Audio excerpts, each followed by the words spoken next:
Coming up on this week's episode of TORked, we've been seduced by the power of the dark side, and we chat all things Sith. Plus, there was a big mix-up around the 1.2 patch, and we'll chat about that, and the gaming news out of PAX East this week. All that and more on this week's episode of TORked.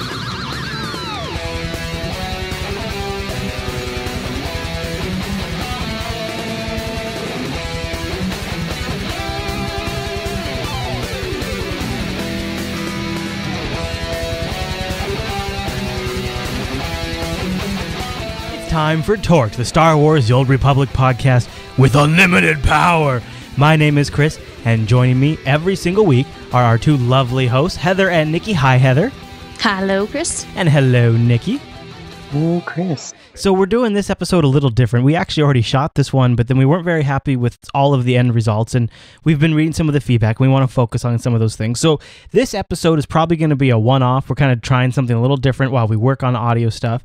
And I hope you guys like it. It's going to be a visual-heavy episode anyways, and one of the things you'll probably be seeing up on the screen as we go through this is some of the shots from our Flashpoint that we just got done running just like right before we recorded this episode. So hopefully that'll be filled with some visual goodies for you to watch as we chat about things, all things Star Wars Old Republic, including the news. And then towards the latter half of the show, we're going to cover all things Sith and how the power of the Sith really works. We're going to break down the Sith Warrior and the Sith Inquisitor, which of course is one of my favorite characters. A very, very interesting segment coming up. But before we get to that, why don't we cover some of the news that's going on this week, because everybody's talking about 1.2 release and when it's going to hit, and some of the rumors we've seen, and PAX has been going on right now, and some things have been coming out at PAX. But I'll back up. Early Friday, April 6th, it was announced on the SOTOR website that update 1.2 was going live on Tuesday, and we even have a screenshot in the show notes, and then that kind of got pulled, didn't it? What happened, Heather? Yeah, within a few hours it got yanked, and they're like, oh wait, just a typo. Just ignore that. Totally wasn't there. It's just a typo. I mean, Nikki, do you feel like the hype around this 1.2 patch is almost as much hype as some games' actual 1.0 launch gets? Have you noticed that? Pretty much. The hype has been huge, and really, when you think about just how much that they're going to be tweaking, adding, changes being made, it's almost like we're seeing a whole new game. So the hype has just been amazing. And I mean, BioWare just seems to keep bringing it out. We saw huge momentum going into the launch of Star Wars: The Old Republic. There was huge momentum into Mass Effect 3. Now, even just as much momentum going into Star Wars: The Old Republic 1.2. It's just a never-ending high almost for BioWare. Mm-hmm. Yeah, this patch is so big. It kind of feels like a smaller MMO launch, like the start of it. And you're saying it's like, hey, it's a whole new MMO inside our MMO. Right, and they're really pounding that drum, that content drum, and it seemed to be the big topic of conversation at PAX. Like, we had some sort of unofficial leaks, and then people on Twitter pointed it out. PAX kicked off this last weekend, the weekend we're recording this episode, and it was PAX East, and of course there's also a PAX Prime over in my neck of the woods. I'd love to see BioWare go to that too, so I can get down there, maybe get some footage for the show. But Heather, why don't you kick off what kind of happened at PAX and set it up for people so they just have an overview of what sort of the big hoopla was? Well, after all the, fake posting and everything, there was James Olin was at one of the panels, and he's like, we're not going to do this, and kind of one-off says, we have our, 1.2 coming out in the next week, and then after that it's going to be continuing rolling out. And of course everyone went, wait, I heard what you said. And Stephen was like, oh yeah, if you were paying attention, something may have totally been dropped. And I guess there was another story. Was it confirmed at PAX now that we're at least going to see it the week that this episode comes out? Nikki, did you see that? Yeah, essentially, it's been reported on by Massively from their coverage of PAX East that the 1.2 patch is going to be out. From their words, it's next week, and of course that's April the 6th. So essentially meaning this week, the week this episode of TORked comes out, is essentially the release window. No specific day, but it might be the Tuesday, or it just might be that what they said when they pulled down the April 10th post is that it's not going to be April 10th, but it's probably going to be this week just after Easter. Okay. Okay. So that might be what we end up talking a lot about in episode 4. I mean, I could see that, right? Yeah. Well, that's kind of exciting. It came down to like so many drops and hints and posting to the website, and a couple people slip it, in the various panels. So they might as well come out and say, okay, yes, it is going to come out in this window. It may have been a little bit sooner than they wanted to, but yeah. Now, one of the other things people were talking about this week is sort of we didn't get a chance to talk about it since then, but they had a funny April Fool's, BioWare did. It came out on April 1st that you could live the ship droid experience. And I got a pretty good laugh at this. Nikki, did you get a chance to see this? Yeah, I got a chance to take a look at it on April 1st. As soon as I opened it up, I saw they're adding a mini game. I don't remember seeing anything about ship droid mini game. And as soon as you read like the first couple of sentences, you know that it's the April Fool's Day joke that they are playing, because the activities are things like painting the ship, preparing meals, mopping the floor and things like that. So you knew it was pretty much a joke, kind of like last year's April Fool's was. They were featuring. I think it's Shirawuk, the Wookiee language, and they just had tons of an article and tons of cinematics of every character in the game speaking like Wookiees.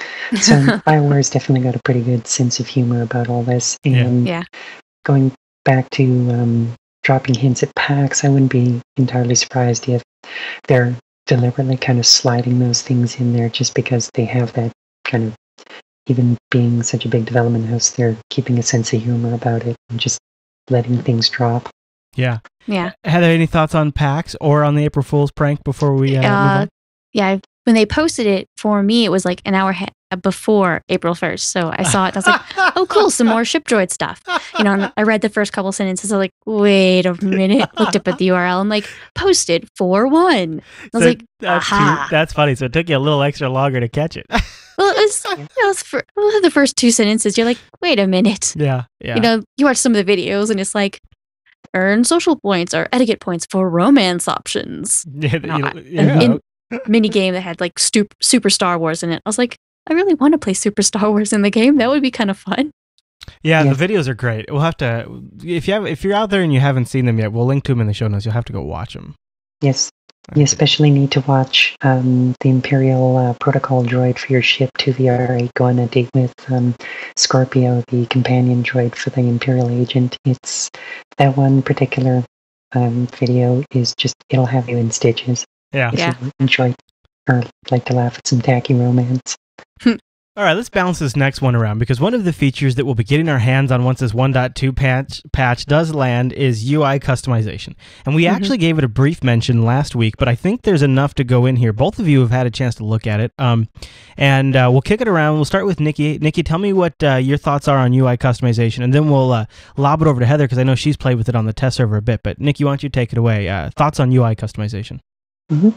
Well, actually, they what they did was they put out a recent video on the official TOR website, and it was done featuring Michael Voth, their lead interface artist.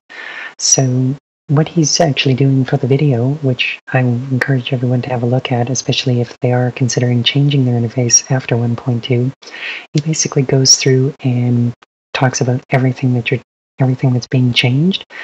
And one of the first points he makes, which I think is actually pretty important, is that a lot of these changes are made on community feedback. So BioWare is definitely paying a lot of attention, and I'm really happy that they mentioned that they're paying attention to all this feedback. So that's something, if there is something really out there that the community needs changed, updated, or improved, they're definitely paying attention to it on the development team, and we're probably going to see it in subsequent patches, regardless of what it is that's going on outside of whether it's UI or not. But for anyone who does like the current user interface for Star Wars: The Old Republic, it's going to stay. That's still the default. So don't panic. It's not going to break your world or anything like that. So you'll still have all your layouts there as it was when the game shipped, but also something that I noticed that I'm actually kind of encouraged to play with is the retro pre-made layout that is going to be coming in patch 1.2. So anyone who's familiar with other MMOs, they're going to see a very familiar look with the retro interface. That's going to be in 1.2. But also, if you just want to customize everything, change it around, and to retool it exactly to how you want it, everything is going to be customizable. You can bring out the full layout editor, adjust size, adjust all of your windows, all of your quick slot bars. Absolutely everything can be tweaked. And they also do color code all of it so that each different piece, you can tell which each different piece is, whether it's always on, a pop-up, or things like that are off by default. So it's really easy to get in there, see what everything is, and start making those changes right away. Interesting. Now, Heather, what were your impressions when you looked at it? It was interesting when I played around with it. It kind of got almost kind of overwhelmed right at first. Did you? Yeah. And so there's a lot there, and I'd kind of get things where I wanted to go, and then I'd go into a group or I'd go into a space mission, and I'd be like, hey, what are you doing over there? Pop up the interface editor, move it back around where I'd want it to be. And I liked where you could save it. So you could save your interface. You could have one that you liked for your healers or your tanks or your DPS, and you can move it to whatever character you wanted. And I've seen some evidence that you can save it to a file. So if you have it, you can actually share it with a friend. Oh, I like that. I mean, because see, what we could do is we could because we have a Dropbox that we share for the show, and we could save layout profiles in that Dropbox and be like, we put a new profile and then just go load it up. It's got the new UI layout on it. Yeah. The one other thing that I noticed in the new interface was the mission item clickables in the quest log. You see the quest updates on the side of your screen, and it'll actually have the item that you need to interact with for that mission, so you don't have to open up your mission bag to get that. So it's right there. You can go click, and it's very nice. Well, any other thoughts on that one? One thing that just quickly point out is that for transferring your layout, anyone who's familiar with shuffling around XML files, that's basically what you're doing to pass the layout around. Is like, as Chris mentioned with the Dropbox, you can pacify Dropbox or guilds that like to share layouts. Very easy stuff, easy to send by email, whatever you like to do, or post them up anywhere, and very easy. Just drop it in locally on your own machine, and it's good to go. That's really cool. Yeah. Why don't we talk about the friend invite system? Because I think it's been something that, while just recently introduced by BioWare, it was a little lackluster at first, but Heather, they just kind of recently gave it a supercharge, didn't they? Yeah, I mean, with the third weekend trial, you had 3 friend invites, and along with this weekend trial, they announced that they were going to update it to 25 friends. It's not bad. With a 7-day invite. So you're having more people to try to invite, to get them a chance to try out the game. So hopefully they will continue. Yeah. And you know what I like about that too is if your friends come on and they make a character and, oh yeah, I like the game, but I'm just not really going to buy it right now, or I got to wait a little bit. If their account goes inactive after the trial, the characters don't get deleted. So if they pick up the game later on, they can they don't lose any basically any time they put in, which is really cool. It's nice they don't just kill them. After a certain amount of time, they'll hold the ability to say, we need to clear out the cache a little bit, but you can continue with those characters that you created. Yeah. Now, I'd like to talk about a story that kind of got EA a lot of attention this week, and I don't remember the source, but just this week I read a headline that EA is considered by some to be one of the most hated companies in the world. I think that's got to be BS myself. I cannot imagine that to be true. But that was what the headline said, is that EA is one of the most hated companies out there. But this week, they did something that I think a lot of gamers are impressed by. And they kind of stood up to a deluge of letters they're getting from anti-gay and pro-family groups about possible content coming up in the game. Nikki, why don't we toss this to you first for any commentary on this? And I know you followed the story. And then Heather, I know you got some thoughts on it too, but take it first, Nikki. Yeah, basically what ended up happening was a couple of at first gaming websites, but then this all of a sudden appeared on Forbes.com, MSNBC, and went through the Associated Press. And essentially what was happening was EA was supposedly being inundated with emails and letters protesting LGBT content in video game or in some of their products like Mass Effect 3 and Star Wars The Old Republic, Mhm. because we were, of course, hearing that future companions in Star Wars The Old Republic are going to offer gay story options. Right. So, basically, that was why the emails were coming. And EA did confirm that they were receiving some letters and emails. And oddly enough, well, actually, very kind of really sticking to their guns. They have absolutely no plans on changing their content. And Jeff Brown, their VP Corporate Communications, has actually said every one of these games includes their ESRB content descriptors. So he finds it very difficult to believe anyone would be surprised by the content in the games because, of course, ESRB ratings are there. Mhm. As soon as you pick it up, you should know what's going to be in that game. Yeah. And he actually then goes on to say, this isn't about protecting children, as a lot of these letters and emails are saying. This is about a political harassment of Electronic Arts. Mm. So just a lot of these letters and emails being sent were just things directed to executive team, creative heads, board of directors, basically anyone of a high level, threatening boycotts of EA titles, things like that, until they remove the same-sex relationships. And the letters are also inferring, pressure from LGBT groups to include these things.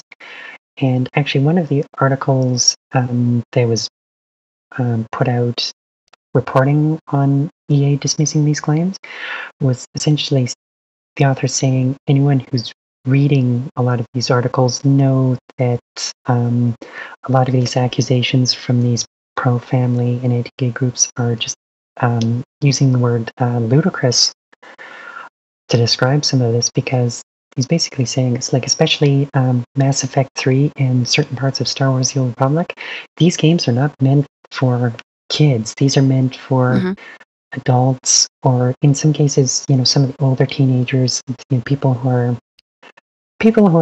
starting to learn the world and understand how things go, not the very, very young, easily impressionable children.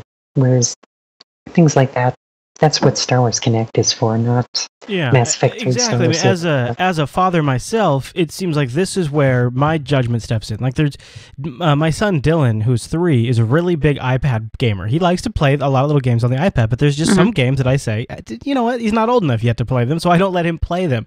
But Heather, I know you have a lot of associations pretty close with the distribution end of the video game industry, and I'm kind of curious what kind of thoughts you have on this. Any of these, like I think he was saying, the ESRB is there. It's to indicate to people what's going on. And so much of this is, anytime this is announced, the news media will hop on it. Anytime it's about to be released, they'll hop on it. And every time it's actually after it's released, this will come back a couple of times, and anyone who's concerned about this, it has the ESRB warning. Anything, if you're a parent, you want to be there for your kid to see what you're doing. That is what you have to do. You have to be very interactive and there to see what's going on and what they are doing. And they always say online experience will vary. There are a lot of different people online, and it's going to change. That's very true. I guess I kind of come to the conclusion that even at that rate, even with all of that said, the content in these games, as far as I know, I'm not positive about Mass Effect 3, but as far as I know, it's optional based on the choices you make in the game. So you have the option, if it bothers you, to avoid it, and if you support it, you can utilize it. And so it's not like it's being forced on adults. And if children are following the ESRB guidelines and parents are parenting, this does seem like a pretty big non-issue. I guess the part that I find to be really interesting is, and Heather, you kind of touched on this, it was really covered by, MSNBC. It was a lot of the mainstream press out there were chatting about this, and I guess it's just because of the type of article it is. And there are very specific topics that no matter the game, no matter how big or small, it'll trigger some information, trigger some attention, makes headlines to any kind of media, and they'll be like, "Hey, this game is doing this. Oh my goodness!" So there's a lot of temperance to take with these kind of things, to pay attention what's going on, what the topic is. Very interesting, though. And, they always say any press is good press. Mm-hmm. Yeah, that's something that people think, reading through these articles, that's kind of something that gets shoveled into the background, is the pro-family or anti-LGBT groups. They come out, they grind their axe. Maybe they get, let's say, 25, 50,000 people to support it. We'll see situations where hundreds of thousands of people will turn around and actually say things like, support the very progressive stance that EA has. Just going with one of the examples used in one of these articles, Starbucks, I believe, took a progressive stance on, I believe it was the gay marriage issue. There was a, petition went out, signed, 50,000 people are going to dump Starbucks, while 600,000 said they were going to go out and deliberately buy Starbucks. So, this just ends up becoming, as Jeff Brown, VP Corporate Communications, EA says, it just becomes an axe grind, and it ends up being, if anything, more press, and in many cases, positive press for EA. I think so. I think it does. I think it ends in more awareness about the game, and also in kind of an indirect way, it's kind of an advertisement for the diverse gameplay that's available too, in some respects, because you hear that and you go, they have some complex options. Also, you have, in the gaming industry and in games, you'll have guys playing girls. Maybe they feel more comfortable romancing a girl in the game, or that's what they want to see. Very good point. Very good point. You know what? I might prefer to do that if I was playing a female character. And the other thing, just I'll quickly point out, is that Gay and the Lesbian Alliance Against Defamation and the Human Rights Campaign both have very vocally gone out and supported EA's progressive stance. So everyone's weighing in on this issue, and just generally speaking, it's still generating a lot of buzz, and it's probably something that may or may not go away anytime soon. And just because two of you, residents of the United States, myself being a resident of Canada, and being just 3 hours south of BioWare's office here in Canada, very different perspectives just crossing a border of how a lot of people feel. Whereas I know largely speaking, in Canada, this would be a non-issue. Yeah. Just looking at, depending on where you go, your perspective's totally going to change. Just on a specific issue like this. Now let's have some fun. Enough with the news. Let's cover the power of the Sith. And let's start with the Sith Warrior, Heather. And I believe this one goes to you. Yes, the basic storyline of the Sith Warrior is you have arrived on Korriban, you are undergoing training, you are awesome, you're operating as a weapon to the service of the political machine of the Sith Empire. You are what is going to make the cogs of the upper echelon of the Empire run. Okay. That does sound pretty fascinating. Now, and Nikki, I know you have some thoughts you want to chime in on the Warrior, so go ahead. Yep. Basically, just a quick touch on the story is one thing that's kind of going to be a bit of a contrast to coming up later with the Inquisitor. You're brought in as you're kind of the budding star, or the star. You're kind of that character that, or that person that a lot of people are riding their hopes on as being the next big thing. So to relate it to something like a real life thing, you're that up and coming draftee from your local sports team, that sort of thing. That's how the Warriors fitting in. I totally relate to that. Yeah, of course. Start of their story. So, but then jumping into how the Warrior fits in the MMO Trinity, which we talked about last week, is you've got two advanced classes, the Juggernaut and the Marauder. The Juggernaut is, you've got two options to go with. You can either be a tank or a DPS based on your specs in your skill trees for your advanced class. And basically what that lets you do is you can be a damage taker and hold aggro, generally be leading the fight, or you can dish out damage and just generally break everything you see with your lightsaber.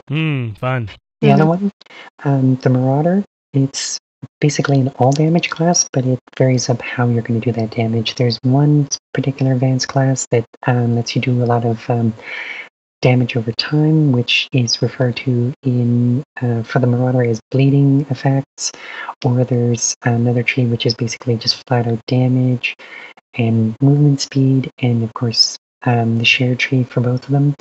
But some of the things you'll see for hybridization of some of these is, for example, Juggernauts spending their points more so in damage, or the mixed tree, which is the rage tree, which of course will give them some defense and some offense, using the Shicho form of balance for those Star Wars nerds out there who like to know what lightsaber form is going on, and essentially offering both an offensive and defensive buff, as opposed to the other two, which are of course Sorasu being all defense for tanking, and Xian being all offense for damage. And then moving into the Marauder specs, essentially, as I said before, damage over time versus burst DPS, and you're going to be seeing a lot of things like not only the balanced Shicho form, which is shared between both the advanced classes of the Sith Warrior, but also the Juyo and Ataru form, which in that order is the damage over time and the burst. Very cool. Any other thoughts on the Warrior? No? Okay, let's talk about Inquisitor. Who wants to take the Inquisitor first? I'll go ahead and take the Inquisitor first. Starting off with that, you're going to be former slave arriving on Korriban. You are the absolute underdog. No one, So true. No one cares about you at all. I know, you really feel that. Yeah. Mm-hmm. And you are basically going to be, your job is to start playing Indiana Jones for the powers that be on Korriban, and later some Sith Lords. Moving on to that, you have advanced classes, the Assassin and the Sorcerer. Basically, Sorcerer being primarily slinging lightning and heals, the Assassin being hybridized of some range combat, some melee combat, which can also be tank spec or damage spec. So, Okay. And for either one, you have all your companions. You have range DPS or medics or tanks, melee and melee DPS. And there's some male romance options, female romance options, and no romance options for some of them. Oh, okay. I played Inquisitor. I know Nikki's played Inquisitor. Heather, have you taken a shot at the Inquisitor? Yes, I have. And what do you think? Unlimited power. Any other thoughts on either of these guys? One thing I will quickly mention, for just to quickly touch on both classes, for the Sith Warrior, what you definitely want to look at for your gear is gear that's going to be pushing your strength and endurance for your Sith Warrior, and also pay a little bit of attention, especially if you're the tank. You're going to want to look for the strength and endurance, but also you're going to be, unlike the other types, you're going to want ones that have more endurance than strength, especially look at things for defense rating, absorption rating for your shield, and stuff like that, just because you're the tank, you don't want to get hit very often. Right. And also something that to keep in mind is, especially for your Marauder and the Juggernaut, is as soon as you become Juggernaut, you can now wear heavy armor, whereas the Marauder is still stuck with the medium, which is of course where warriors start. And essentially, don't forget to move into that heavy armor right away, because it also gives you that toughness bonus. Or to keep an eye on what gear your companions need, what you can hand down, and what you have to keep an eye out for. Yeah. Yep. Yes, you definitely want to keep an eye and possibly run those hand-me-downs if at all possible. And then just, again, some gear advice for the Inquisitor. You're only going to be wearing light armor, so what you definitely want to be on the lookout for is willpower and endurance. Willpower is definitely going to give you the biggest bang for your buck on your force powers, but also, again, going into the tank spec, if you're playing an assassin, look for some of those light armors with more endurance, some shield rating, some absorption rating, and defense ratings there, just so, especially because if you're the assassin tank, you definitely want to make sure those defense ratings and absorption ratings are really high, because even though you can have some really good light armor, it's still light. So if you're tanking with your spec, you're not tanking just with brute force and armor. So you're ducking and weaving and parrying shots, and that's how you're tanking. So that's where your gear is just that much more important. And also make sure you have a good shield if you are an assassin tank, because that's one of those things that's just going to save your life. Yeah, and those will all help make those shining moments like saber throw and choking and force lightning and seething, like Darth Maul pacing. It'll make those all the more powerful when you giggle in glee when you actually see them happen. Well, I did kind of giggle a little bit with glee today when we were doing our flashpoint, because not only do I not group very often, but I don't ever group with people that are much higher level than me. So to go through and just clean out, there is a very powerful feeling to that. The game really gives you that sort of satisfaction. Now, regarding the Sith Warrior and the Sith Inquisitor, we've got even more details in the show notes. What are the show notes? Well, you're new, so I understand. You might not know. Go over to jupiterbroadcasting.com, look for TORked episode 3, and then you scroll down a little bit, and there's a ton of extra info with links to stuff we talk about, extra descriptions. But before I close the door on both the Inquisitor and the Warrior, any other little bits that you guys want to touch on? I can just mention a few highlights that I think people can look forward to with either classes. Yeah. With the Warrior, something to pay attention to, especially if you're going to be playing darkside. Keep an eye on Jason Wilson, one of your companions. She's a little crazy, especially if you turn her to the dark side.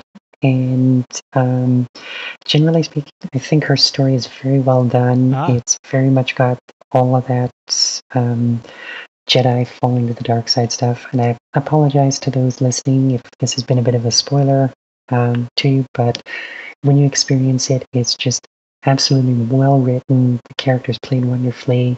And also, if you're playing a male Sith Warrior, she is a romanceable companion for you. So just have a lot of fun with that. It's a great story, as well as going with companions for the Inquisitor, since I've already played through it. As a female Inquisitor, Andronicus Revel being the female romance option there. It's like your Inquisitor falls in love with Captain Jack Sparrow. He's awesome, great wit, and he knows he's not very suave when it comes to the romance, and the way they execute it, I believe it's Steve Bloom who does the voice acting for Andronicus, just perfectly done, and very well written character. And also, toward the end of the game, your in-game companion Zalek, who's your apprentice.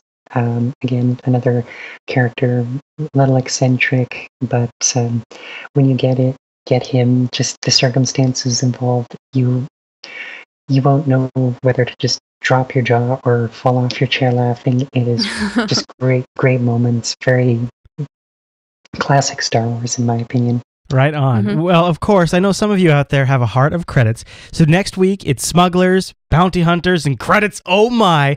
As we cover all of that. Plus, we think the 1.2 patch may have hit the live servers. Yeah. Fingers crossed. So we'll talk about that. And I can only imagine everybody's got their finger on the patch button as soon as that announcement hits the web. So yes, it'll be a big topic for next week. All right, ladies. Well, I think that's everything we have for this episode. Yeah. I think so. All right. That's pretty much it. Go ahead. Remember to send in your community feedback if you have any questions, or email us. Hear from you. TORked@jupiterbroadcasting.com. You can also leave a comment wherever you watch this show. But TORked@jupiterbroadcasting.com is the official inbox where we have Mav and Irish staffed watching that and going over what you guys want to talk about. And of course, we're going to integrate community feedback into upcoming episodes of TORked, so stay tuned for that. All right, everyone. Well, thanks so much for tuning into this week's episode of TORked, and we'll see you right back here next week, and may the Force be with you.